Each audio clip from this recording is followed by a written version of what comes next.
Good morning everyone. पिछले video में हमने आईआर स्पेक्ट्रोस्कोपी को पढ़ते हुए हुक्स लॉ पढ़ा था। हुक्स लॉ में हमने ये पढ़ा था कि कोई भी वाइब्रेशन जो होगा उस वाइब्रेशन की फ्रीक्वेंसी वो किस प्रकार से कैलकुलेट किया जा सकता है और वो किन बातों पर डिपेंड करती है।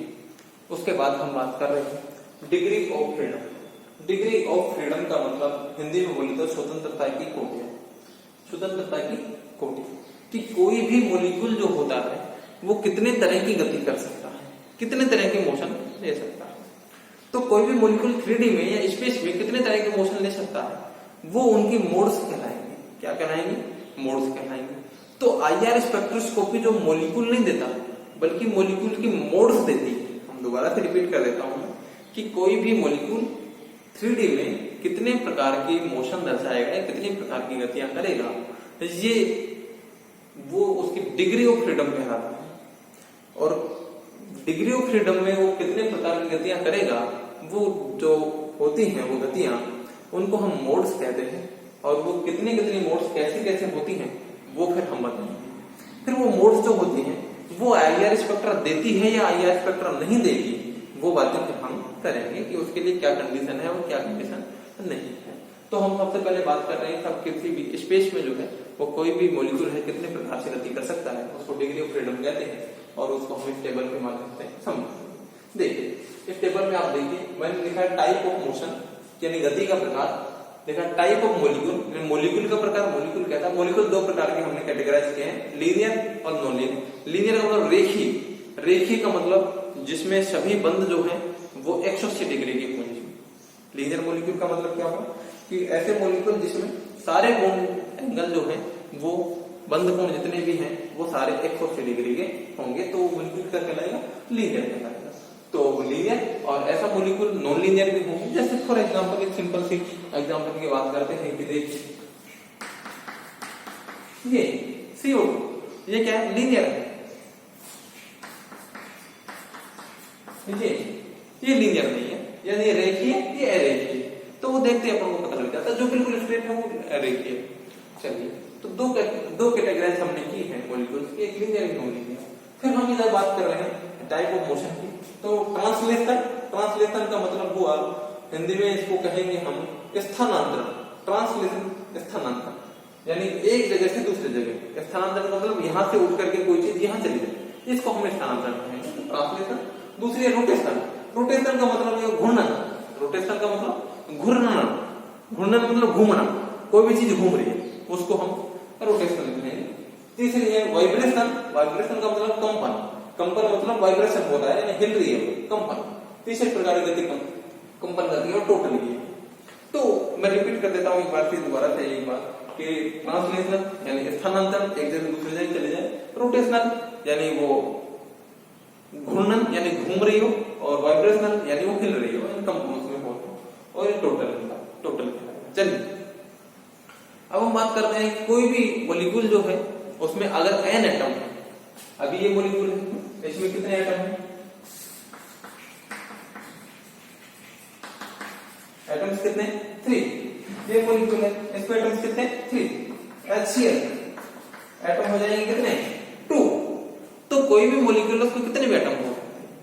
तो कोई भी मॉलिक्यूल है वो कितने प्रकार की गतियां करेगा, कितनी टाइप टोटल उसकी गतियां कितनी होंगी, टोटल मोशन कितने होंगे, ये उसमें प्रेजेंट एटम्स की संख्या पर डिपेंड करता है।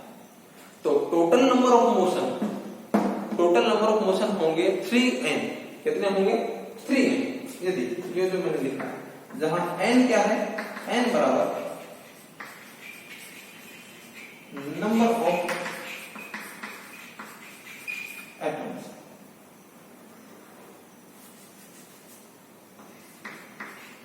जहां n क्या है? नंबर ऑफ एटम्स है, यानी किसी भी मॉलिक्यूल में एटम्स की संख्या है। जितने ज्यादा एटम होंगे उसमें उतने ही ज्यादा प्रकार की गतियां होती। चलिए तो टोटल डिग्री ऑफ फ्रीडम क्या होगी? 3n होगी। और 3n में n क्या है? Number of atom. हम यहाँ CO2 की बात करें तो इसके लिए डिग्री ऑफ फ्रीडम जो हो जाएगी वो क्या हो जाएगी?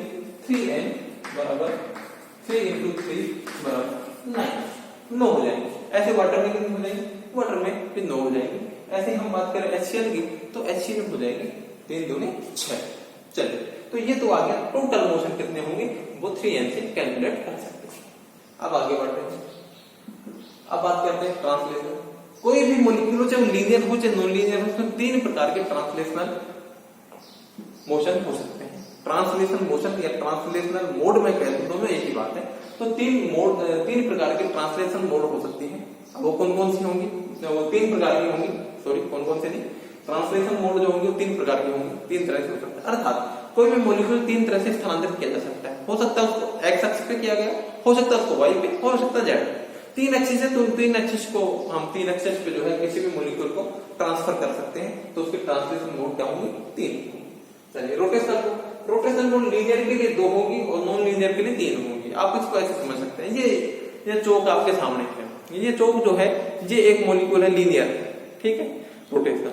अब ये रोटेशनल ये इस तरह से घूम सकता है, देखिए इस तरह से घूम सकता है, यानी कि इस एक्सिस से, ये जो मैंने अंगुली दिखा रखी है, इस एक्सिस से ऐसे घुमा रहा हूं मैं इसको, कि इधर से इसमें आलपिन चुभ हुई या इधर से आपकी तरफ से आलपिन चुभ हुई और उस आलपिन को ऐसे घुमा दो, तो ये इस तरह की गति करेगा, ठीक है। एक तो ये हो सकता है। जब मैं ऊपर से आलपिन चुभ दूं तो वो इस तरह से गति करने लग जाएगा। तो दूसरा मोड ये हो सकता है रोटेशन का। 2 तरह के रोटेशन हो गए, रिपीट कर देता हूं मैं। पहला सामने की तरफ से आलपिन चुभ हुई तो इस तरह से, ठीक है। दूसरा ऊपर से आलपिन चुभ हुई तो ये इस तरह से आगे पीछे जाता हुआ मोशन, ठीक है। अब तीसरी बात कर रहा हूं, तीसरी ये एक्सिस हो गई, इससे 2 से देख ले। तीसरा ये इससे जो हुई तो ये यही घूमता रहेगा, इसके ओरिएंटेशन में कोई चेंज नहीं आया तीसरे वाले में। पर दूसरे वाले में, पहले वाले में बात करूं तो यो घूम रहा है, मान लो यो घूम रहा है आपकी तरफ, यो घूम रहा है मान लो, तो इसमें क्या हो रहा है? ओरिएंटेशन चेंज हो रहा है। पहले यहां मान लो हाइड्रोजन था, यहां पर क्लोरीन था, तो यो घूमते ही इधर हाइड्रोजन आ गया, इधर क्लोरीन आ गया, ओरिएंटेशन चेंज हो गया। अगर मैं इसको भाई यो घुमाने की बजाय मैं यो घुमाऊंगा तो भी ओरिएंटेशन चेंज हो जाएगा। पहले इधर था, अब इधर आ गया, ओरिएंटेशन चेंज हो। लेकिन अगर मैं इसको यो ही घुमाता रहूं, यहीं पे ऐसे घुमाऊंगा, तो यहां पर इसका ओरिएंटेशन चेंज नहीं होगा। हाइड्रोजन यही है तो यही रहेगा, क्लोरीन यहाँ है तो यहाँ ही रहेगा, ओरिएंटेशन कोई चेंज नहीं होगा। इसलिए केवल 2 ही मोशन में ओरिएंटेशन चेंज हो सकता है। इसलिए रोटेशनल मोड जो है लीनियर के लिए वो 2 ही होती है, और नॉन लीनियर होगा तो उसके लिए 3 हो जाएंगी, क्योंकि उसमें फिर लीनियर नहीं, ऊपर कुछ आ गया तो यो घुमाएंगे तो भी उसका रोटेशन से उसका ओरिएंटेशन चेंज हो जाएगा। इसलिए नॉन लीनियर में 3 हो जाएंगे। चलो, ये बात क्लियर है। तो जब लीनियर में जो है ट्रांसलेशनल जो है वो 3 है, रोटेशनल 2 है, और टोटल कितनी है? 3n। तो वाइब्रेशन कितनी होगी? 3n में से ये दोनों घटा दीजिए, तो 3n - 5 ये हो जाएगी वाइब्रेशन, और इसके लिए 3n - 6 ये हो जाएगी वाइब्रेशन। तो ट्रांसलेशनल और रोटेशनल हमको पता है, तो वाइब्रेशन उसमें से 3n में से घटा के निकाल सकते हैं। तो CO2 की रेस्पेक्ट में हम बात करें तो टोटल 9 है, ठीक है।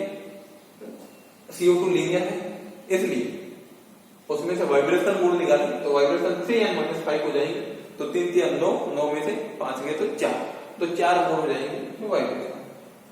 और अगर हम वाटर की बात करें तो वो नॉन लीनियर है, वाटर मॉलिक्यूल नॉन लीनियर है, तो उसे 3n - 6, तो 3 3 9 - 6 बराबर 3 आ जाएंगे। उसमें मोड कितनी आ जाएंगी? वाइब्रेशन 3 आ जाएंगे। इनसे हमें लेना देना भी है नहीं, क्योंकि अभी वाइब्रेशन की बात कर रहे हैं। IELTS में वाइब्रेशन होता है, तो वाइब्रेशन मोड किस तरह से निकाली जाती है वो मैंने बता दिया। और 3n - 5 या 3n - 6 क्यों होता है वो भी मैंने आपको बता दिया। चलिए, तो ये तो हुआ degree of freedom.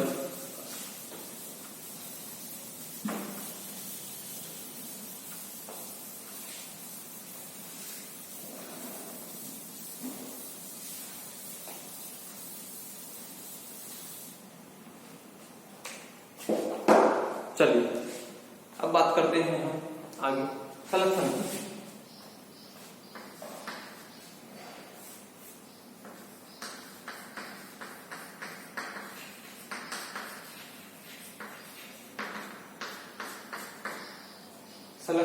Selection rules का मतलब हो गया चयन के नियम। चयन का नियम का मतलब क्या? देखिए, हमने जब यूवी स्पेक्ट्रोस्कोपी पढ़ी थी तो वहां पर भी हमने सिलेक्शन रूल की बात की थी कि सब ट्रांजिशन जो होगा वो कहां से कहां होगा, कैसे होगा, कौन से ट्रांजिशन तो अलाउड होंगे और कौन से ट्रांजिशन फॉरवर्डेड होंगे।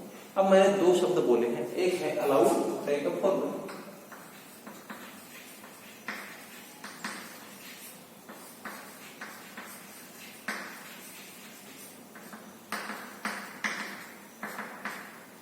फॉरवर्ड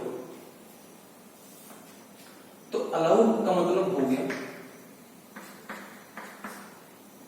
अलाउड और फॉरवर्ड ये प्रतिबंधित है और ये अलाउड का मतलब मैं जो हो सकता है आसानी को।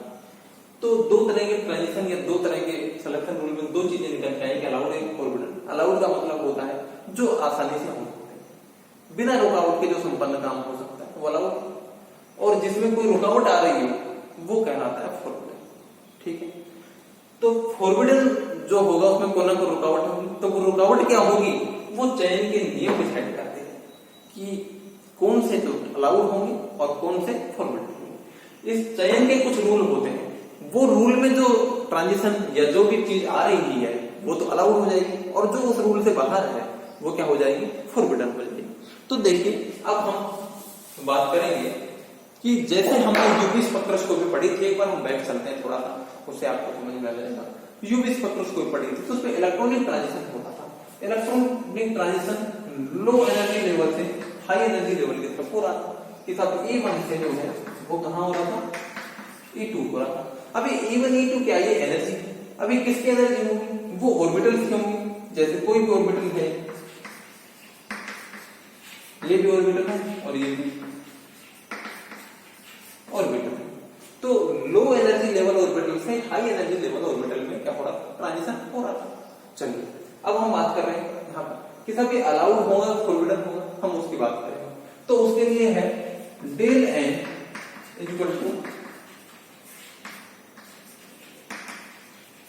एन। अलाउड ट्रांजिशन की बात कर रहे हैं, किसकी बात कर रहे हैं, अलाउड, चयन के नियम बात कर रहे हैं। सब इस नियम के अकॉर्डिंग जो आएगा वो तो अलाउड होगा, और जो इस नियम के अकॉर्डिंग नहीं होगा वो फॉरवर्डन हो जाएगा। तो del n equal to anything, यानी डेल एन का मान कुछ भी हो सकता है, जहां एन क्या है, एन जो है वो प्रिंसिपल क्वांटम नंबर,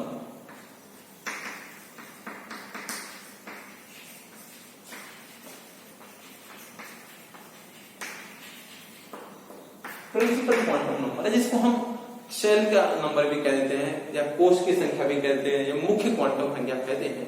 कि एन क्या है, मुख्य क्वांटम संख्या, जैसे 1 2 3 1s 2s 3s 4s 5s, तो ये आगे एस से आगे जो लगा हुआ है वो 1 2 3 4 5, ये क्या है, एन। तो किसी भी ट्रांजिशन के लिए एन कुछ भी हो सकता है, 1 से 10 में भी ट्रांजिशन होगा तो अलाउड है, कि एन कुछ भी हो सकता है, कोई दिक्कत नहीं। तो किसी भी एन से किसी भी एन में ट्रांजिशन हो जाए तो उसमें कोई दिक्कत नहीं, अर्थात वो क्या हो गया, अलाउड। फिर आता है डेल एन। एल जो आप जानते हो, एल होता है एजोमिथाइल क्वांटम नंबर। क्या होता है, एजोमिथाइल क्वांटम नंबर। अब एल होता है, ऑफकोर्स होते हैं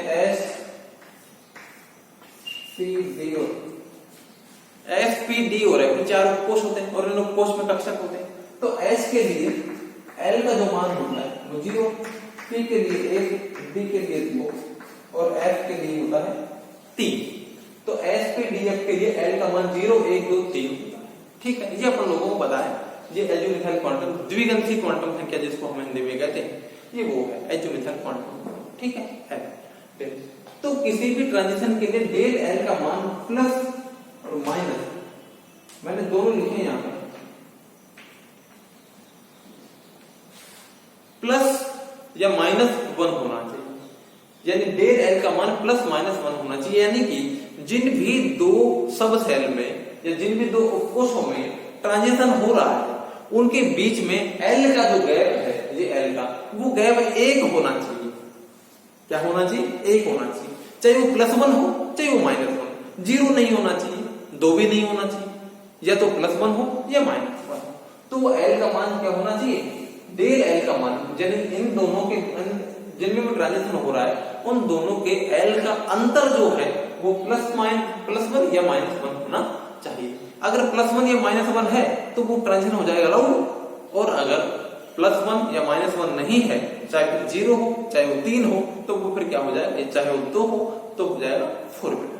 तो इस तरह से ये होते हैं सिलेक्शन रूल्स, यानी चयन के नियम। तो हमने ये यूवी स्पेक्ट्रोस्कोपी के रेस्पेक्ट में बात की कि सब लोअर एनर्जी लेवल से हायर एनर्जी लेवल में इलेक्ट्रॉनिक ट्रांजिशन होता है, तो उसके लिए क्या सिलेक्शन रूल होते हैं, वो सिलेक्शन रूल हमने बताए हैं। तो इसी रूल के अनुसार एस से पी में ट्रांजिशन हो जाएगा अलाउड, ए का मतलब अलाउड लिखा है, ए का मतलब क्या है, अलाउड, अलाउड हो जाएगा।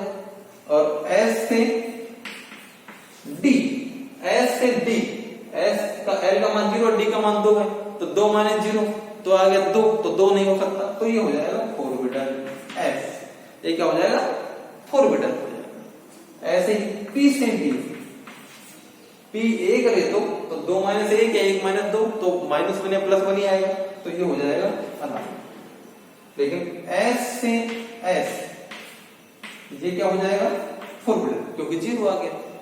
डी से डी, डी से डी में हो रहा है, डी से डी में जा रहा हूं, डी ट्रांजिशन की बात कर रहे थे कुछ दिन पहले बहुत ज्यादा, डी ट्रांजिशन, तो डी से डी में जो ट्रांजिशन हो रहा है, तो डी 2 - 2 0, तो ये भी क्या हो जाएगा, फोरबिडन हो जाएगा। उस समय भी हमने ये बात की थी कि चार्ज ट्रांसफर स्पेक्ट्रा, आवेश स्थानांतरण स्पेक्ट्रा से रंग जो आता है वो गहरा आता है, क्योंकि वो अलाउड ट्रांजिशन है, जबकि डी ट्रांजिशन से आने वाला रंग हल्का होता है, क्योंकि वो फोरबिडन ट्रांजिशन है। और फोरबिडन क्यों है वो मैंने आज बता दिया है, ठीक है। चलिए आगे देखते हैं। तो ये अलाउड ट्रांजिशन, फोरबिडन ट्रांजिशन की बात की थी, सिलेक्शन रूल है। अब मैं बात करना चाह रहा हूं कि सिलेक्शन रूल आईआर स्पेक्ट्रोस्कोपी में कैसे लागू, देखिए।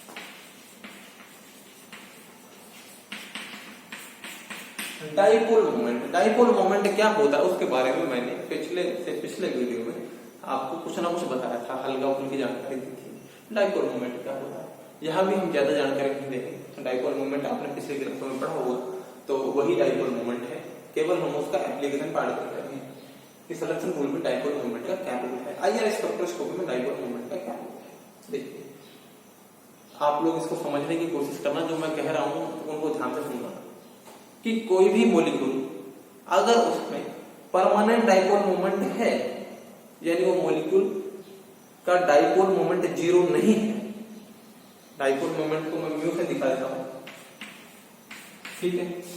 तो मॉलिक्यूल के लिए अगर mu is not equal to 0, mu is not equal to 0 यानी म्यू 0 नहीं है, तो मॉलिक्यूल जो होगा वो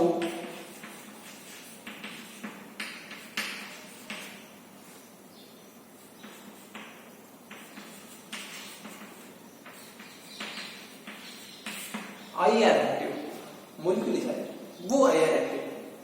अगर किसी भी मॉलिक्यूल के लिए म्यू या डाइपोल मोमेंट का मान जो है वो 0 नहीं है, तो वो मॉलिक्यूल क्या होगा, वो आईआर एक्टिव, वो क्या होगा, आईआर एक्टिव। आईआर एक्टिव का मतलब हो गया वो आईआर स्पेक्ट्रोस्कोपी में अपना सिग्नल देगा, ये बात है आईआर एक्टिव। अब देखिए अगर किसी भी मॉलिक्यूल के लिए म्यू इज इक्वल टू 0, तो मॉलिक्यूल जो होगा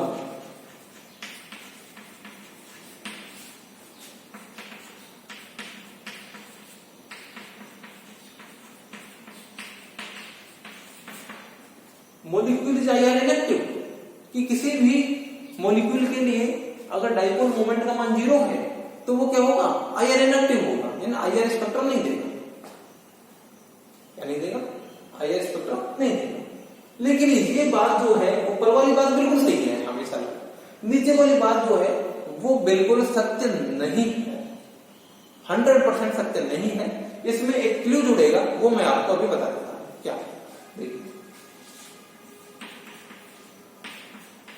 ये है CO2 मॉलिक्यूल, CO2 मॉलिक्यूल में दोनों तरफ ऑक्सीजन जुड़ा हुआ है, ये बॉन्ड पोलर है, लेकिन चूंकि इनका डाइपोल मूवमेंट की डायरेक्शन क्या है, अलग अलग है, तो डायरेक्शन एक दूसरे के अपोजिट होने के कारण ये डाइपोल मूवमेंट एक दूसरे को कैंसिल कर देते हैं। डाइपोल मूवमेंट एक वेक्टर है यानी सदिश राशि, तो ये एक दूसरे को क्या कर देते हैं, सदिश राशि होने के कारण कैंसिल कर देते हैं। तो कैंसिल करने की वजह से इसका डाइपोल मूवमेंट म्यू का मान जो है वो आता है 0, CO2 के लिए क्या आता है, 0 आता है। ठीक है, अब देखिए, लेकिन देखिए आप, हमने पढ़ा था कि CO2 में मोशन जो होते हैं, जो मोड्स आती हैं, वो हमने बात की थी स्ट्रेचिंग, बेंडिंग, तरह तरह की बात की थी। तो उसमें से हमने एक पढ़ी थी स्ट्रेचिंग में सिमेट्रिक और एक पढ़ी थी एसिमेट्रिक। सिमेट्रिक का मतलब ये भी इधर जाए और ये भी इधर जाए, यानी दोनों ये बॉन्ड लेंथ एक साथ बढ़े या दोनों बॉन्ड लेंथ एक साथ कम हुए, तो उसको कहते हैं सिमेट्रिक। और एसिमेट्रिक का मतलब है एक बढ़े और एक घटे। तो मैं बात करता हूं एसिमेट्रिक CO2 की, तो वो कुछ इस तरह से हो जाएगी, वो कुछ इस तरह से हो जाएगी एसिमेट्रिक CO2। अब एसिमेट्रिक मोड ये होगी, इसमें एक तरफ की बॉन्ड लेंथ ज्यादा है, एक तरफ की कम है। तो अब इन दोनों का, इस बॉन्ड का डाइपोल मोमेंट जो है वो सेम नहीं रहा। पहले तो क्या था, ये बॉन्ड लेंथ भी सेम है, ये भी सेम है, इसका डाइपोल मोमेंट भी सेम, इसका डाइपोल मोमेंट भी सेम, माना कि 5-5 था।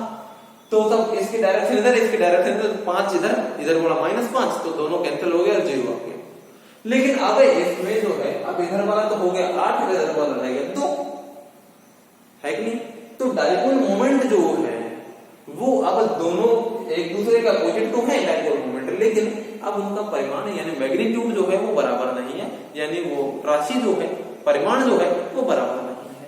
इसलिए अब इसके लिए म्यू जो है उसका मान क्या होगा, वो 0 नहीं होगा।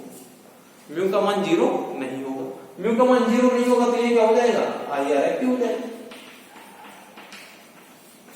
वो क्या हो जाएगा, IR एक्टिव हो जाएगा। अब ये CO2, ये बोल सकते CO2 तो IR एक्टिव होगा, नहीं, CO2 IR एक्टिव नहीं हुआ। तो ये जो है, ये कौन सी मोड है CO2 की कौन सी मोड है, ये एसिमेट्रिक स्ट्रेचिंग और एसिमेट्रिक स्ट्रेचिंग मोड जो होती है किसकी, CO2 की, वो होती IR एक्टिव। बात समझ में आ गई? तो सिलेक्शन रूल का मतलब हुआ कि सब हमने कुछ नियम बना दिए, उन नियम में जो आ रहा है वो सिलेक्शन रूल के हिसाब से वो आसानी से हो जाएगा, वो हो जाएगा, दूसरा वाला नहीं होगा। तो उसमें हमने बात की कि जिन मॉलिक्यूल्स के लिए डाइपोल मोमेंट का मान होता है, कुछ ना कुछ मान होता है, वो यानी कि डाइपोल मोमेंट जिनका 0 नहीं होता है वो IR एक्टिव होते हैं। फिर हमने कहा जिनके लिए डाइपोल मोमेंट का मान 0 होता है वो IR एक्टिव होते हैं। फिर हमने ये कहा कि सब जिनके लिए डाइपोल मोमेंट का मान 0 होता है वो जरूरी नहीं है कि IR इनएक्टिव हो सकता है उसकी किसी मोड में कोई ना कोई डाइपोल मोमेंट उसका हो। तो अगर किसी मॉलिक्यूल की किसी भी मोड में अगर डाइपोल मोमेंट का मान 0 नहीं है तो वो IR एक्टिव हो जाएगा, और हमने CO2 का एग्जांपल देकर उसको समझा दिया है। तो ये थी बात IR एक्टिव की और इनएक्टिव की, सिलेक्शन रूल क्या है। इस वीडियो में इतना ही, थैंक यू।